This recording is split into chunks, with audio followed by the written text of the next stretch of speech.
উত্তরে ফরাসি উপনিবেশ চন্দননগর, দক্ষিণে তখন কলকাতায় ইংরেজদের রাজত্ব, আর পাশেই চুঁচুড়াতে গড়ে উঠেছে ওলন্দাজ উপনিবেশ। আর তার মাঝেই দানিশরা তৈরি করেছিল ফেডরিক নগর, যা আজ সবার কাছে শ্রীরামপুর নামে পরিচিত। ডে ট্রিপস নিয়ার কলকাতা সিরিজে আজকে আমাদের গন্তব্য শ্রীরামপুর। 10টা 45 মিনিটের হাওড়া ব্যান্ডেল লোকাল ধরে মাত্র 5 টাকার টিকিট কেটে আমরা পৌঁছে গেলাম শ্রীরামপুর। ঘড়িতে সময় বেলা 11:30 এবং আমরা এসে পৌঁছলাম শ্রীরামপুর স্টেশনে। দেখতেই পাচ্ছেন পিছনে শ্রীরামপুর স্টেশন, এবং এইখান থেকে আমাদের আজকের এই শ্রীরামপুর যাত্রা শুরু হবে। এবং প্রথমেই আমরা যেখানে যাব রাজা, শ্রীরামপুর রাজবাড়ি দেখতে। শ্রীরামপুর রাজবাড়ি, এবং এই শ্রীরামপুর রাজবাড়ি মানে ভূতের ভবিষ্যৎ সিনেমাটা হওয়ার পরে কিন্তু ভীষণভাবে পপুলার হয়েছে ট্যুরিস্টদের জন্য, তো সেটাই প্রথমে আপনাদেরকে দেখাবো। স্টেশন থেকে রাজবাড়ির দূরত্ব 600 মিটার মতো, পায়ে হেঁটে সময় লাগবে 10 মিনিট। বৈষ্ণব ব্রাহ্মণ পুরোহিত রামগোবিন্দ গোস্বামী 1723 সালে প্রথমবার শ্রীরামপুরে আসেন এবং পুত্র রাধাকান্তকে নিয়ে শেওড়াফুলির জমিদার গিরীন্দ্রনাথ রায়ের দেওয়া জমিতে বসবাস শুরু করেন। শ্রীরামপুর সফরের প্রথম গন্তব্য সেটা হচ্ছে শ্রীরামপুর রাজবাড়ি, যেখানে আমরা ইতিমধ্যে এসে পৌঁছেছি। এবং এই পিছনে যেটা আপনারা দেখছেন অতি পরিচিত আজকের ডেটে, মানে যেটা বলা যেতে পারে ভূতের ভবিষ্যৎ সিনেমা হওয়ার পরে এই যে রাজবাড়ি, সেটা হচ্ছে শ্রীরামপুর রাজবাড়ি। এবং এই গাড়ি কিন্তু গোস্বামীদের বাড়ি নামেও পরিচিত। এটার ভেতরে আমরা প্রবেশ করব। ছোট্ট দুটো একটা কথা এই বাড়ি সম্পর্কে আপনাদেরকে বলে রাখি রিগার্ডিং ফটোগ্রাফি। সেটা হচ্ছে যে ইউটিউব ব্লগ বানানোর জন্য আপনাদের কিন্তু এখানে একটা প্রায়র পারমিশন নিয়ে, আমি এখানে বোর্ডে নাম্বার রয়েছে আপনাদেরকে দেখিয়ে দেবো, একটা ছোট্ট আপনাদের ডোনেশন দিয়ে কিন্তু তবেই এর ভিতরে প্রবেশ করতে হয়। আপনি দুর্গাপুজোর সময় এলে আপনি ফ্রিলি এখানে মুভ অ্যারাউন্ড করতে পারবেন, কিন্তু স্পেশালি যদি অন্য সময় আসেন এবং সেখানে যদি আপনি ইউটিউবের জন্য ফটোগ্রাফি করেন, আপনাদের একটা পারমিশন উইথ সাম ডোনেশন দিয়ে কিন্তু ভিতরে প্রবেশ করতে হবে। তো ভিতরে যাব এবং গোস্বামীদের ইতিহাস সমস্ত কিছু আপনাদেরকে দেখাবো। অতি প্রাচীন এবং অতি প্রসিদ্ধ এই মানে বলা যেতে পারে রাজবাড়ি, তার অন্দরমহলটা কেমন আপনাদের দেখাই। রাধাকান্তের নাতি রঘুরাম গোস্বামী 1815 থেকে 20 খ্রিস্টাব্দের মধ্যে এই রাজবাড়িটি তৈরি করেন। এই বাড়িটির সব থেকে আকর্ষণীয় জায়গাটি এর নাট মন্দির, যেখানে মোট 24টি পিলার রয়েছে, যার এক একটির উচ্চতা 32 ফুট। এই শ্রীরামপুরের গোস্বামীরা ঠিক কতটা ধনী ছিলেন, যদি সেই ব্যাপারে আপনাদেরকে একটা আইডিয়া করতে হয়, একটা ছোট্ট ইনসিডেন্ট আপনাদের বললে বিষয়টা ক্লিয়ার হবে। যে যখন এখানে মূলত মানে আপনারা জানেন যে ডেনমার্কের আধিপত্য ছিল, ডেনমার্কের রাজার সরাসরি আন্ডারে ছিল এই শ্রীরামপুর। তো সেই সময় যখন তারা ক্ষমতা হস্তান্তর করে, অর্থাৎ 1845 খ্রিস্টাব্দে, তখন মানে ডেনমার্কের রাজা যখন এখান থেকে ছেড়ে চলে যাচ্ছেন, এইটা যখন পুরো কলোনিয়াল এস্টেটটা যখন ওরা হ্যান্ডওভার করছেন, তখন এই গোস্বামীরা বিড করেছিলেন, তারা 11 লক্ষ টাকায় এই এন্টায়ার শ্রীরামপুরকে কিনতে চেয়েছিলেন। কিন্তু দুঃখের বিষয় হচ্ছে ইংরেজদের ষড়যন্ত্র বলুন বা কলোনিয়াল পাওয়ার বলুন, যাই হোক না কেন, ফাইনালি এটা 12 লক্ষ টাকায় বিক্রি হয়ে যায় ইংরেজদের কাছে, মানে এই পুরো এন্টায়ার শ্রীরামপুর চত্বরটা। সেখান থেকে আপনারা আইডিয়া করতে পারছেন যে এই যে রঘুনাথ গোস্বামী এবং তার যে বংশধরেরা, তারা কতটা তাদের প্রতিপত্তি ছিল এই এলাকা। শ্রীরামপুরের উন্নয়নে এই গোস্বামীদের অবদান অনস্বীকার্য। ঠাকুরবাড়ি বা রাজবাড়ি ছাড়াও তাদের সময় শ্রীরামপুরে জল সরবরাহ ব্যবস্থা নির্মাণের কাজ শুরু হয়। এছাড়াও ওয়ালস হসপিটাল, নন্দলাল ইনস্টিটিউশন কিংবা টাউন হল তৈরিতেও তারা অবদান রাখেন। শ্রীরামপুর শহরের অলিতে গলিতে ছড়িয়ে রয়েছে এরকম একাধিক প্রাচীন স্থাপত্য। গঙ্গার পাড়েই গাছগাছালিতে ভরা রামকৃষ্ণ মিশনের পরিচালনায় রয়েছে বিবেকানন্দ নিধি, যা একসময় ছিল রাজবাড়িরই অংশ। 1745 খ্রিস্টাব্দে তৈরি হয় এই রাধাবল্লভ জিউর মন্দির। শ্রীরামপুর রাজবাড়ি থেকে কোর্ট চত্বরের দিকে যেতেই রাস্তায় পড়বে এই শিলবাড়ি। 1931 সালে ইংরেজ আমলে তৈরি এই বাড়িটির ভাস্কর্য চোখে পড়ার মতো। আমাদের এর পরের গন্তব্য ছিল সেন্ট ওলাভস চার্চ। জনশ্রুতি অনুযায়ী এই গির্জার চূড়া ব্যারাকপুরের গভর্নরের প্যালেস থেকেও দেখতে পাওয়া যেত। শ্রীরামপুরের যে জায়গাটা আমরা এখন এসে পৌঁছেছি, এই জায়গার বিবরণ দেওয়ার আগে আপনাদেরকে ডেনমার্কের যে শাসন এখানে কার্যকর ছিল শ্রীরামপুর শহরের, তার ইতিহাস না বললে হয় না। তো প্রথমেই যার কথা বলতে হয় সেটা হচ্ছে এই ওলে বি বা বলা যেতে পারে ওলাফ অপভ্রংশে, যার নামে এই চার্চ। মূলত 1755 খ্রিস্টাব্দে যখন ডেনমার্কের ইস্ট ইন্ডিয়া কোম্পানি এখানে ব্যবসা করার জন্য আসে এবং পরবর্তীকালে এখানকার শাসনভার গ্রহণ করে, তখন এই ওলেবি ছিলেন তাদের প্রথম গভর্নর। এবং 1805 খ্রিস্টাব্দে তিনি মারা যাওয়ার আগেই তিনি শুরু করেন এই চার্চ নির্মাণের কাজ। 18,500 টাকায় এই চার্চের নির্মাণ কমপ্লিট হয় এবং তিনি বিভিন্ন জায়গা থেকে অনুদান গ্রহণ করে বিভিন্ন মিশনারিজের সাহায্যে এই চার্চটি তৈরি করে। সম্প্রতি এই চার্চের যে সংস্কার, সেই সংস্কার কমপ্লিট হওয়ার পরে ইউনেস্কো তরফ থেকেও কিন্তু মিলেছে দরাজ প্রশংসা। তো এই যে চার্চ, এই চার্চটি শ্রীরামপুরে আপনারা এলে অবশ্যই দর্শন করতে পারেন। যদিও চার্চের ভিতরে যাওয়ার অনুমতি আমার মনে হয় এখন পাওয়া যায় না, আমি কারণ যে কটা ব্লগ দেখেছি কাউকেই আমি এর ভিতরে যাওয়ার আমি দেখতে পাইনি অপশন, এবং এখানে গেটটা বর্তমানে বন্ধ রয়েছে। নিশ্চয়ই রেগুলার প্রেয়ার হয়, কিন্তু সেই টাইমটা না জেনে এলে আপনারা ভিতরে প্রবেশ করতে পারবেন না। কিন্তু ডেনিশদের এই যে শাসন, সেই সময় তৈরি এই সমস্ত মনুমেন্টসগুলো, এটা কিন্তু বলা যেতে পারে শ্রীরামপুরে তাদের যে ঐতিহ্য সেটার স্বাক্ষর বহন করছে। তো এই জায়গায় এলে এগুলো অবশ্যই দেখবেন, মিস করবেন না। লোকমুখে শোনা যায় যে যখন কর্নেল বি মারা যাচ্ছিলেন, তখন এই গির্জার চূড়ার দিকে তাকিয়ে তিনি বলেছিলেন, এটিই শেষ। চার্চের অপোজিটের বাগানেই দেখতে পাওয়া যায় সেই সময়ে ডেনিশদের ব্যবহৃত একটি কামান। রাজবাড়ি থেকে প্র্যাকটিক্যালি পায়ে হেঁটে মোটামুটি 500 মিটার হচ্ছে এই ওলাফ চার্চ, যেটাতে আমরা এখন এলাম, যে চার্চটা আপনাদেরকে দেখালাম, এবং সেখান থেকে মাত্র 200-250 মিটার মতো ডিস্টেন্স হাঁটলেই আপনারা পাবেন হচ্ছে শ্রীরামপুর কোর্ট চত্বর। এবং এই কোর্ট চত্বরের মধ্যেই রয়েছে একটি অ্যাডমিনিস্ট্রেটিভ বিল্ডিং। তো সেই অ্যাডমিনিস্ট্রেটিভ বিল্ডিং এর ভিতরে রয়েছে একটা বলা যেতে পারে সংগ্রহালয়। তো সেটা চেষ্টা করবো আপনাদেরকে দেখানো, এবং এখানেই কিন্তু আমরা করব আমাদের আজকে লাঞ্চ। তো সেগুলো সবকিছু আপনাদেরকে দেখাবো। এই কোর্ট চত্বরেই আপনারা পাবেন নির্ভেজাল বাঙালি খাবারের দোকান ভেতো। ন্যাশনাল মিউজিয়াম অফ ডেনমার্কের তত্ত্বাবধানে প্রায় 200 বছরের পুরনো ল্যান্ড রেজিস্ট্রেশন অফিসটি পুনর্নির্মাণের পর রেস্তোরাঁ হিসেবে ব্যবহার করা হচ্ছে। লালমাটির মেঝে, কড়িবর্গা কিংবা প্রশস্ত সিলিং দেখলে পুরনো দিনের বাড়ির আর্কিটেকচারের কথাই মনে পড়ে, এবং সেই পরিবেশে বসে আজকে বাঙালি খাবার দারুণ এক অভিজ্ঞতা। আমরা এদিন অর্ডার করেছিলাম সাদা ভাত, মুরগির ঝোল আর তার সাথে কচু শাক চিংড়ি।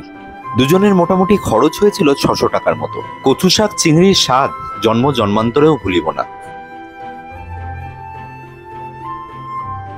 ডেনিশ গভর্নমেন্ট হাউস শ্রীরামপুরের ডেনিশ প্রশাসনিক প্রধানের কার্যালয় ও বাসস্থান হিসেবে ব্যবহারের জন্য তৈরি হয় 1770-এর দশকে। ডেনিশ শাসনকালে ভবনটি বেশ কয়েকবার পুনর্নির্মিত হয়। পরবর্তীকালে ব্রিটিশ শাসনের সময় এটি মহকুমা শাসকের দপ্তর এবং আদালত ভবন হিসেবেও ব্যবহৃত হয়। স্বাধীন ভারতবর্ষেও 1999 সাল পর্যন্ত ওই একই কাজের জন্য এই ভবনটি ব্যবহৃত হতে থাকে। এখন আমি বসে রয়েছি ডেনিশ গভর্নমেন্ট হাউসের ভিতরে। আমরা ঠিক মানে জাস্ট সামনেই হচ্ছে শ্রীরামপুর এসডিও অফিস, এবং তার পাশেই হচ্ছে শ্রীরামপুর কোর্ট যেখানে আমরা লাঞ্চ করলাম, এবং তার পাশেই হচ্ছে এই গভর্নমেন্ট হাউস। এটি কিন্তু 1770 খ্রিস্টাব্দে তৈরি করা হয়েছিল। মানে বুঝতেই পারছেন, মানে বহু প্রাচীন একটি এস্টাবলিশমেন্ট, এবং এটার কিন্তু সম্পূর্ণরূপে একটা ধ্বংসপ্রাপ্ত হয়েছিল, যেটা 2008 সালে আবার এটার বলা যেতে পারে যে এটার আবার সংস্কার সাধন করা হয়। বর্তমানে এটি আমাদের রাজ্যের একটা প্রশাসনিক ভবন হিসেবে কাজ করে, এবং এখানে সেই সময়কার ড্যানিশ যে সমস্ত শাসনকালে ব্যবহৃত বিভিন্ন জিনিসপত্র এবং সেখানকার যে সমস্ত আর্কিটেকচারগুলো তৈরি হয়েছিল এই শ্রীরামপুর অঞ্চলে, সেগুলোর বিশদ ইতিহাস। তো শ্রীরামপুরকে ঠিকমতো জানতে হলে এই জায়গাটা অবশ্যই আপনাদেরকে একবার আসতে হবে। কোর্ট চত্বরের অনতিদূরেই রয়েছে নিশান ঘাট।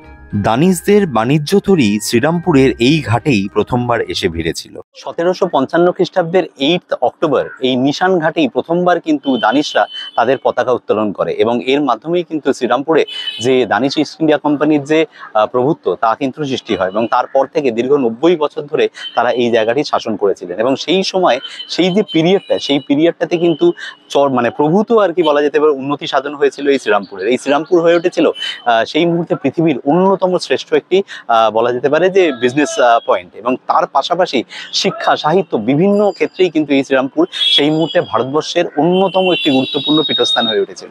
তো সেই মানে হিস্টোরিক্যাল নিশান ঘাটে দাঁড়িয়ে রয়েছে, এবং এর পাশেই রয়েছে হচ্ছে সেটা হচ্ছে ডেনমার্ক ট্যাভার্ন। এবং এই ডেনমার্ক ট্যাভার্ন হচ্ছে মূলত সেই সময় বণিকদের জন্য তৈরি একটি মানে বলা যেতে পারে বিশ্রাম কক্ষ তথা একটি রেস্টুরেন্ট, এবং এই রেস্টুরেন্ট আজও কিন্তু চলছে, যার একটা বর্তমানে বলা যেতে পারে কিছু বছর আগেই তার একটা রেস্টোরেশন হয়েছে। এবং এখনো যদি আপনারা মনে করেন এরকম একটা ঐতিহ্যশালী রেস্টুরেন্টে আপনারা গিয়ে কিন্তু আপনাদের খাওয়া দাওয়া সারতেই পারেন। যদি একদম মানে অথেন্টিক ড্যানিশ ফুড যদি আপনারা ট্রাই আউট করতে চান, আমার মনে হয় যে কলকাতা বা এই আশেপাশে অঞ্চলের মধ্যে this is the most authentic place যেখানে আপনারা অবশ্যই আসতে পারেন। শোনা যায় ব্যারাকপুরের সেনা অফিসাররাও নদী পেরিয়ে ডেনমার্ক ট্যাভার্নে ছুটি কাটাতে আসতেন। ইউরোপীয় পুরুষরা টেলকোট বা ইউনিফর্ম পরে এবং মহিলারা সিল্কের গ্রাউন পরে এই নদীর ধারে বাঁধানো রাস্তা ধরে পায়চারি করতেন। তৎকালীন ধনী ভারতীয় বাবুরাও মসলিনের ধুতি পরে সান্ধ্য আড্ডায় মজে উঠতেন এই বাড়িতে। বাড়ির ভিতরে এই ইটের তৈরি স্পাইরাল স্টেয়ারকেসটা এখনো দেখতে পাওয়া যায়। এবার আমরা একটা টোটোয় চড়ে মাত্র 1 কিলোমিটার পথ পেরিয়ে চলে এলাম শ্রীরামপুর কলেজের সামনে। প্রাচীনত্বের দিক থেকে এটি ভারতবর্ষের চতুর্থ প্রাচীন কলেজ। জাতি, ধর্ম, বর্ণ, লিঙ্গ নির্বিশেষে সবাইকে শিক্ষা প্রদান করাই ছিল এই কলেজ স্থাপনের মূল উদ্দেশ্য। শ্রীরামপুর ঘুরতে আসবো আর শ্রীরামপুর কলেজের সামনে আসবো না, বা শ্রীরামপুর কলেজের ইতিহাস আপনাদের বলবো না, সেটা হতে পারে না। কারণ শ্রীরামপুরের ইতিহাস এবং এই শ্রীরামপুর কলেজের ইতিহাস এটা কিন্তু বলা যেতে পারে একসাথে আর কি, এক সুতোয় গাঁথা। কারণ এই শ্রীরামপুরের যে ইতিহাস, সেই শ্রীরামপুরের ইতিহাস বলতে গেলে আমাদের কিন্তু সেই শ্রীরামপুরের ত্রয়ীর কথা বলতেই হয়, যারা ফেমাস হচ্ছে ইতিহাসে শ্রীরামপুর ট্রায়ো নামে। এবং এই তিনজন, উইলিয়াম কেরি এবং তার দুই সতীর্থ, একজন হচ্ছে মার্সম্যান, আরেকজন হচ্ছে ওয়ার্ড, তারা কিন্তু এই শ্রীরামপুরের প্রভূত যে উন্নতি তা সাধনে সাহায্য করেছিলেন। তাদের সব থেকে বড় অবদান হচ্ছে কিন্তু এই শ্রীরামপুর কলেজ। আসছি সে কথায়, তার আগে একটু ছোট্ট করে আপনাদেরকে বলি যে 1801 সালে আমাদের কলকাতায় প্রথমবার অধ্যাপনার কাজে আসেন আর কি উইলিয়াম কেরি, এবং তারপরে 1808 খ্রিস্টাব্দেই তিনি প্রথম শ্রীরামপুরে আসেন, এবং এখান থেকেই তার কিন্তু মিশনারিজের কাজকর্ম সবকিছু শুরু হয়। ফাইনালি 15ই আগস্ট 1818 খ্রিস্টাব্দে এই কলেজ তৈরি হয়, যা ভারতের দ্বিতীয় কলেজ যেখানে কিন্তু ডিগ্রি শিক্ষা আপনারা গ্রহণ করতে পারতেন। তো এই কলেজের কিন্তু প্রচুর ইতিহাস রয়েছে এই উইলিয়াম কেরিরও, যিনি কিন্তু প্রথম আমাদের বাংলায় ছাপাখানার উদ্ভব করেন, যার ছাপাখানা থেকেই কিন্তু প্রথম মুদ্রিত কোনো বই কিন্তু প্রথমবার প্রকাশিত হয়। তার পাশাপাশি সেই 1800 শতকেই তিনি কিন্তু শুরু করেছিলেন সাংবাদিকতার কাজ, তো যেটাও হচ্ছে কিন্তু ভারতবর্ষে প্রথমবার। তো এরকম অনেক ইতিহাস জড়িয়ে রয়েছে এই উইলিয়াম কেরি এবং তার পাশাপাশি এই শ্রীরামপুর কলেজের সাথে। বর্তমানে এই কলেজটি অত্যন্ত সুনামের সাথে ভারতবর্ষে অত্যন্ত গুরুত্বপূর্ণ একটি বলা যেতে পারে যে শিক্ষা একটা পীঠস্থান হিসেবে নাম করেছে। তো এর ভিতরে আপনারা চাইলে এসে ভেতরে ঘুরতে পারেন। আপনাদেরকে মেন গেটে যে আছে সেখানে পারমিশন নিতে হবে, নিয়ে আপনারা ভিতরটা ঘুরে দেখতে পারেন। বাট আপনাদেরকে কলেজ আওয়ার্সের মধ্যে আসতে হবে, যেটা বিকেল 4টে পর্যন্ত, সকাল 10টা থেকে। আপনারা এখানে এলে অবশ্যই চেষ্টা করবেন এই জায়গাটা ঘুরে দেখার, এবং ভেতরের যে আর্কিটেক্ট দেখতে পাচ্ছেন, তো এই সমস্ত আর্কিটেক্ট গুলো আপনারা নিজের চোখেও পরখ করতে পারবেন। সেই সময় রেনিসরা কি প্রভূত উন্নতি করেছিল এই অঞ্চলে, তা কিন্তু এখানে এলে আপনারা বুঝতে পারবেন। এবার আমি আপনাদের নিয়ে যাব এই অঞ্চলের একটি হিডেন জেম, হেনরি মার্টিনের প্যাগোডা দেখানোর জন্য, যা মূলত গঙ্গার ধারেই হাওড়া মিউনিসিপাল কর্পোরেশনের একটি ওয়াটার ট্রিটমেন্ট প্ল্যান্টের ভিতরেই অবস্থিত। এই জলকল মাঠের ধার থেকেই পায়ে হেঁটে কাঁচা মাটির রাস্তা ধরেই আপনাদেরকে পৌঁছতে হবে এই প্যাগোডায়। তবে কে ছিলেন এই হেনরি মার্টিন, এবং কেনই বা একজন ইংলিশম্যানের নামে একটি প্যাগোডার নামকরণ করা হলো, সবকিছুই জানাবো আপনাদের। আমরা যখন এসে পৌঁছেছিলাম তখন ঘড়িতে সময় বিকেল 5টা, অথচ এই জায়গাটি ছিল সম্পূর্ণ জনমানবহীন। পলেস্তারা খসে পড়া এই চুনসুরকির দেওয়াল ইতিহাসকে আঁকড়ে ধরে বাঁচার চেষ্টা করছে, কিন্তু দেখার মতো সেরকম কিছুই মিলল না। কয়েকটি টেরাকোটার পুরনো কাজ বিশেষভাবে সংরক্ষিত রয়েছে একটিমাত্র দেওয়ালেই। রক্ষণাবেক্ষণের অভাব সুস্পষ্ট। কি জানি, হয়তো কোনোদিন কালের নিয়মেই এই হেনরি মার্টিনের প্যাগোডা তলিয়ে যাবে হুগলি নদীর জলে। গঙ্গার তীরে এক মনোরম পরিবেশে রয়েছে এই হেনরি মার্টিন প্যাগোডা। অতি কষ্টে অনেক গুগল ম্যাপ ফলো করে স্থানীয়দের সাহায্য নিয়ে আমরা ফাইনালি এসে পৌঁছলাম এই জায়গায়।